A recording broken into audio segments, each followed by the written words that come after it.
Je viens d'isoler ma toiture, mais ça n'a pas changé grand-chose sur le confort. Mais ton isolation, elle est étanche à l'air? Oui, c'est étanche à l'air, puisque c'est isolé.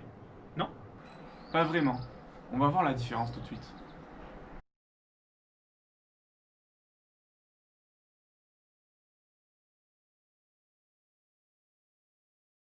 Lorsqu'il y a une différence de température entre deux régions d'un même milieu, par exemple entre les deux faces d'un même mur, un transfert de chaleur s'effectue, de la partie la plus chaude vers la partie la plus froide.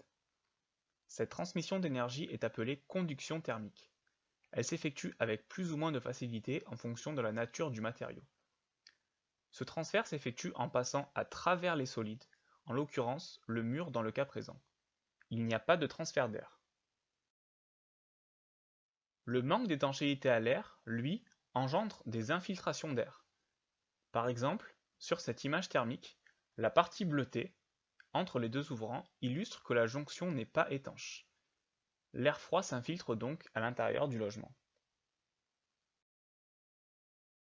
Pour illustrer ce propos, prenons une situation connue.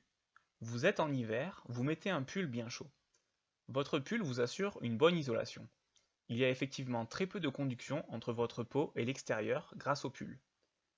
Mais vous vous promenez et au coin d'une rue, un fort courant d'air vous saisit.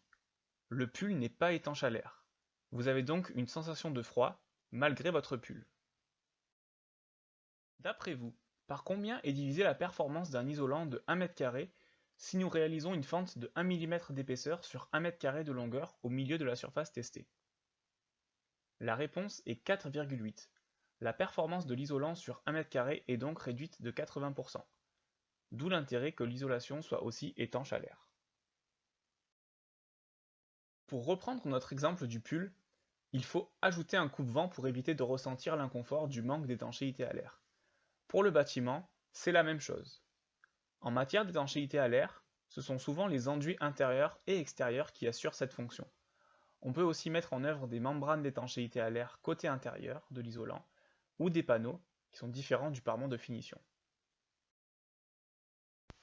La Maison Énergie Habitat Climat est une activité du CPIE du Pays d'Aix. Le CPIE mène aussi des actions dans le domaine du développement durable des territoires et dans l'éducation à l'environnement.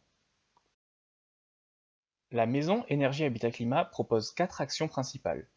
Le service public de la rénovation énergétique auprès des particuliers via le réseau FER, l'accompagnement des communes via le conseil en énergie partagée, l'accompagnement des ménages en situation de précarité énergétique et la mobilisation des acteurs de la transaction immobilière avec le programme Actimo. Pour plus d'informations ou un accompagnement personnalisé sur votre projet, nos conseillers sont disponibles par téléphone ou par mail. Vous pouvez aussi prendre rendez-vous gratuitement, alors n'hésitez pas.